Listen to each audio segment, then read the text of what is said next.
Welcome to the podcast, Let the Prophet Speak. This is Saul Weinreb, the host of the podcast, and we are about to begin the study of chapter 10 of the first book of Kings, that is Malachim Aleph, Perek Yud, and in which we are going to read the story of the Queen of Sheba, the Malkat Sheva. At the end of the last chapter, we described Shlomo's trade relationships, and we described his wealth, and we described how he established a port in Eilat, through which ships were able to leave trading throughout the Red Sea area and possibly out into the open ocean. His reputation having spread far and wide, it would make sense that the queen of a faraway kingdom in Sheba, which is most likely somewhere in modern day Yemen or possibly Ethiopia area, that would have been accessible by ship, and Shlomo's reputation would have spread far and wide to those places. As a result, she would have heard of his greatness, his wealth, and therefore decided to embark on a journey to visit him and see if he truly is as great as was being said about him, as his reputation. Until this point, Shlomo's kingdom is being described consistently with grandeur and splendor and wealth. And that's going to continue in what we're about to read. And curiously, we are going to not hear any open criticism in the verses telling us, of any criticism of this wealth, despite the fact that anyone studying this would be familiar, anyone reading this would be very familiar with a certain chapter in Deuteronomy 17, which I want to read for you now, because it's only in this context that we can truly understand what's going on here. It's actually, there is no other place in the Torah where wealth is described in such detail and in such seemingly glowing manner as if this was some great achievement. Usually, we understand that wealth is bounty, having fruitful fields and good rain and so on is good because it enables us to serve God, enables us to live comfortably. But here it's described with such greatness, like almost with admiration, to an extent where it almost starts to bother you. Like, why is this being stated as if it's some sort of a value? Why is this something great at all? And I want to read to you Deuteronomy 17.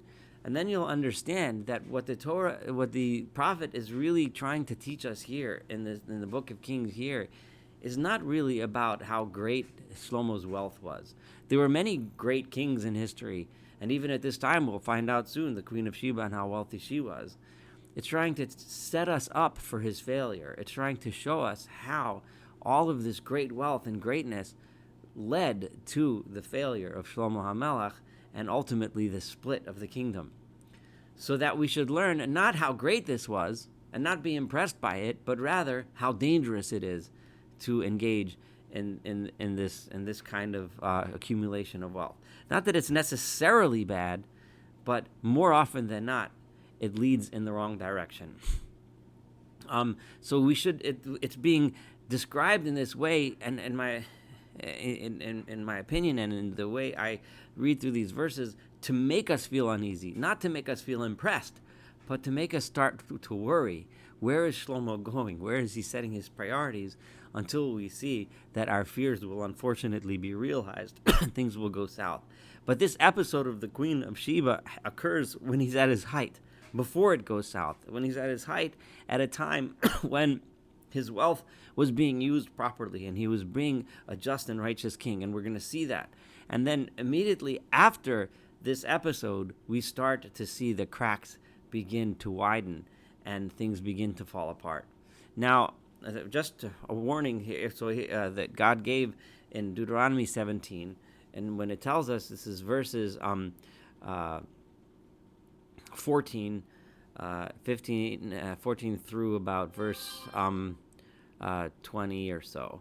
And this is important in context because these what we're reading here is really it assumes that you know what Deuteronomy said, so that you should be worried when you read this. And you can't really read these chapters of Kings without knowing this background from Deuteronomy. So here goes. Kisavo hearts, when you come to the land that God that God has given you. V'yirishtan, you'll inherit it. V'yashabtaban, you'll settle the land. V'yamartin, you're going to say, Asim alay melech, I want to make a king. Like all the other nations have a king. I want a king. Right? Remember, this is what happened in the book of Samuel. Saul and David and so on. God says, go ahead and appoint a king. That God will choose him from your brothers and so on. And then it says in the next verse, Rak, however, lo yar belo susim, he should not have too many horses. And he shouldn't return the people to Egypt, leman harbot sus, in order to accumulate more horses. Right? Because when you need to accumulate horses, you have to breed them, raise them, find places where they have them. And Egypt was at the time a major supplier of horses to the world. And God doesn't want Adonai Amar Lachem, and God has told the Lo Sosifun L'shuv B'derech Hazeh, you will no longer go back to Egypt. What's wrong with going back to Egypt? You're going to send people back there. They're going to settle there. And of course, the underlying theme is then you're going to start to learn from their ways, start to become like them, and you will lose the entire purpose of having had your independent kingdom, which was to spread the special knowledge and the special way of God. And he shouldn't have too many wives, because, and then his heart will not stray, because if he has too many wives, his heart will again be influenced to go in the wrong direction. And he should not have too much gold and silver, not too much wealth. And then, but what should he do? When he sits on his throne, he should write down this book of the Torah on a scroll in front of the priests of the Levite family. And the Torah should be with him, and he should read in it his entire life. So that he should learn to fear the Lord God, to keep all the words of the Torah, and these laws to keep them. The key is so that he should not become arrogant. He should not think he's better than his brothers. That he should not turn from the commandments that I am giving you, yaminu small, not to the right or the left, and this way he will have a lengthy kingdom. He will sit on his throne for a long time. He and his family, B'kerev Yisrael, among Israel. And right now, that is what it said in Deuteronomy. That was God's instructions. We're at that point right now where Shlomo is continuing David's kingdom. And God had promised Shlomo, if you stick to the rules, if you play by the right playbook, you and your descendants will stay with the kingdom. And we're reading how now, certainly we've read how the kesef is zahav, the gold and silver, how Solomon built those up. And it makes sense when the Queen of Sheba hears this, and she hears the message of God. Now remember, Queen of Sheba is a very wealthy person herself, as we're about to read. If you understand this, we can begin to understand what the importance of this episode is. The Queen of Sheba is now wondering, and I'm saying this, as a suggestion, as a way I read this, a way I understand it. Of course, there's many ways to read the story, but this is what I'm suggesting. The Queen of Sheba is thinking, how could it be that he can be so wealthy and still be a just and righteous king? How could he have so much riches without abusing his people, without rum levavo alachav, like we said in Deuteronomy, without having his heart think he's better than everyone else? How could that be? And at this point in Shlomo's kingdom, Shlomo had just built a temple. He had not yet taken a turn for the worse. And here comes the Queen of Sheba. Let's read verse 1. Umalkat Sheva, the Queen of Sheba, shomat et shema Shlomo l'shem Adonai. This is where I see the hint. She heard the news about Shlomo in the name of God. In other words, she learned not just that Shlomo is a wealthy, powerful king. There's plenty of wealthy, powerful kings around. That's not so, okay, maybe he's more wealthy, maybe he's more powerful, but that's not something remarkable. What was remarkable to her was that she heard in the name of God that, and we'll see later, that she understood that God understood for those two things that we've read about in all of the prophets consistently over and over and over again, the two words that sum up the mission of what a God-fearing person and a God-fearing leader is supposed to have, which is tzedek umishpat, justice and righteousness. She heard that Shlomo was not only wealthy and powerful, but he was also just and righteous and a good king. Vatavo linasoto b'chidot, and she came to test him out with riddles. Now, some people, there's all kinds of stories and understandings of what these riddles are, etc. The point here being, according to the way I'm reading this, is it doesn't tell us what the riddles are, but what she wanted to do was to see, is he truly just and righteous, or is he just a wealthy king, just like anyone else? Vatavo Yerushalayma. So she came to Jerusalem b'chayil kaved ma'od, with a very large retinue, is the way it's usually translated, a huge entourage of gimalim, with camels, nosim bisamim, that were carrying spices, v'zahav rav ma'od, and a lot, much gold, v'heveni kara, and precious stones. Vatavo el Shlomo, and she came to Shlomo, to Solomon, v'atitaberi love, and she said to him, Eis kol asher haya im levava, and she spoke to him all of that which she had in her heart. In other words, she asked him things, and it deliberately doesn't tell us what exactly it was she asked him. And I'm imagining, just like almost every medrash and almost every commentary imagines the kinds of things that she would have asked him. But whatever it was, she was asking him questions, and this is how I'm understanding it.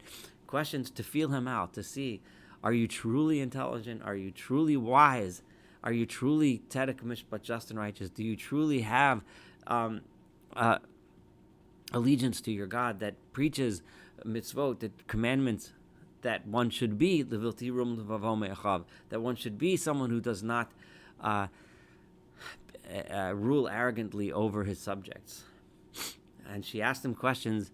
Vayaged la Shlomo et kol dvorea, and Shlomo told her, answered her all of her questions, all of her issues. Lo haya davar ne'ela min hamelech, there wasn't a single thing that the king did not understand or know, asher lo higid la, that he did not tell her. In other words, every question she asked, he was able to answer. Every concern she had, he was able to respond. She was able to see that he was indeed not just any other powerful king, but also a truly wise king. Vaterer Malkat Sheva ate kol chochmat Shlomo v'habayit asher banah. The queen of Sheba saw all of his wisdom and the house that he built. So the first thing she saw was his wisdom, and what kind of a good person he was, and the house that he built for God. Uma'achal shulchano, and then she also saw the wealth as follows: the food on his tables, umoshav avadav, and how his servants, the members of the court, would sit. Uma'amad mishar sov, and the service of the stature of his servants, umabushehem, and their clothing, their uniforms, umashkav, and what he drank, v'olato, and the sacrifices ashayala b'hit Adonai, that he brought in the house of God, v'lo haya v'od ruach, and she had no longer, she was any breath, at least she was breathless with awe over what she saw. Now, the way I'm reading this is, it wasn't just that she was breathtaken by the wealth, which she was, but by seeing this wealth and still seeing how good of a person Shlomo was. Remember, this is at the height of Shlomo's career, a height where he had not yet taken a turn for the worse, right? He had not yet been corrupted by his wealth. So his wealth was being used properly, and this to her was incredible. Vatomer el hamelach. So what did she say? Emes hayo hadavar asher shomati bi'artzi. It is true, this thing that I heard all the way in my land, al devarecha, regarding your words, v'al chachmasecha, and your riches. And your wisdom. This deliberately does not say, I was that which I heard about your wealth, right? Because that she believed right away. She's not saying, oh, wow, I'm now impressed and I see your wealth. Remember what she's bringing, camels laden with gold and precious stones and so on, spices. She knows wealth, right? But emet haya davar, that I heard, asher shemati be'artzi al divorecha v'achachmasecha, that despite all your wealth, you were still able to be a wise and good person. I heard your words. I see how you deal with your people. I see what you do. V'lo ha'emanti ladvarim. I didn't believe this. I figured, he's just like any other king.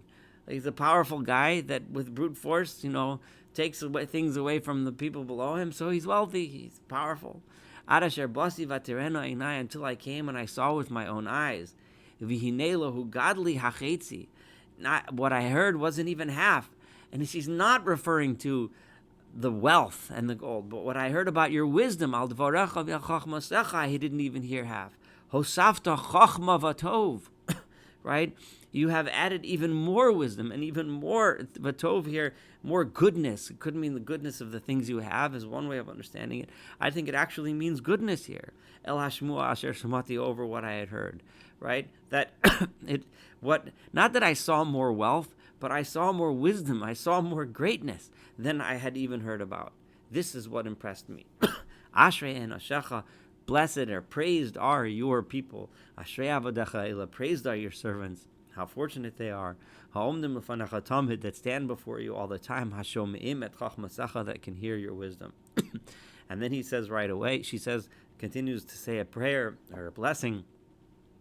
Yehi Adonai Elecha Baruch, may the Lord your God be blessed. Asher chafetz b'cha, that he desired you, l'sitcha al kisei Yisrael, to place you on the throne over the people of Israel. Bihavat Adonai et Yisrael le'olam. It was with God's for everlasting love for the people of Israel. V'yasimcha l'melach, and he made you the king. Asos mishpat utzedakah. He made you the king in order to bring about and to administer mishpat, justice, utzedakah, and righteousness. Those are the key terms that she picked up on, which is the hallmark of Israel, the hallmark of the Torah, and the hallmark of the goal that God wanted of his people. And she understood that. So this, again, is what impressed her. Not the wealth and the grandeur, but the fact that with all that wealth and grandeur, he was still able to remain focused on mishpat utzedakah. Then she made him even more wealthy by giving him a great gift. 120 talents of gold, uvesamim harbe miod, and much spices, v'evan yikara, and precious stones. Lovo kavosem hahu od larov. There never had been this many spices. Asher not namakash melech Shlomo, as much as the Queen of Sheba had given to the King Shlomo. V'gam, and not only did he have the wealth from her, v'gam oni chiram asher nasa zahav me Ophir, the ships of Hiram that were carrying zahav, gold, from Ophir, because the ships were able to travel to this place called Ophir, had brought even more gold than what she brought. Hevi me Ophir atzei almugitman, also had brought this almog wood. Exactly what this wood is not clear. It's translated often as sandalwood, but it's a very valuable, special wood. Harbe ma'od v'evan yikar, a lot of this wood, and also more precious stones. So his wealth was so much. Vayasa melech et atzeho amugim, and the king used the sandalwood misad leveit Adonai leveit hamelech. He used it as a way to decorate the house of God. Apparently, the almog wood is very precious and used for sculpting it and carving it. So they made wood carvings that decorated the Beit HaMikdash, the temple, and the king's palace. And he also used it to make musical instruments for the singers and those that played musical instruments.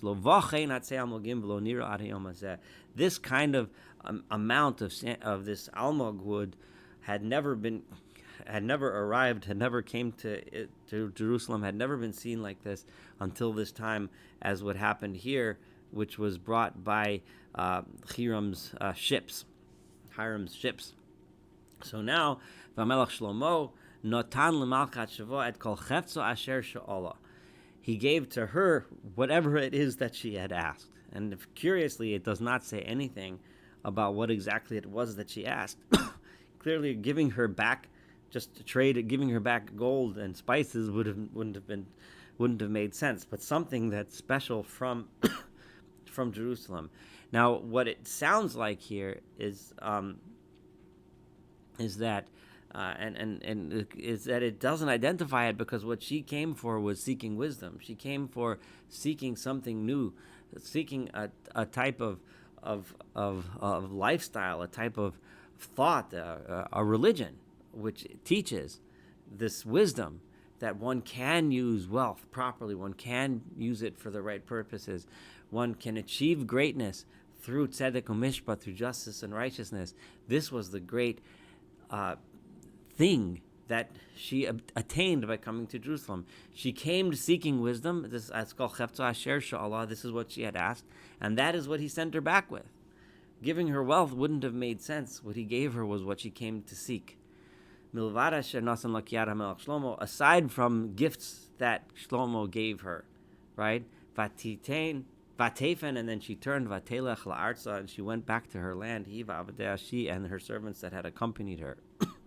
Now this concludes the episode of the Queen of Sheba, who came at the height of Shlomo's kingdom. She came at a time when one could look at all of this wealth and still see Shlomo before he became corrupted, before the wealth got to him, so to speak, which we're about to read.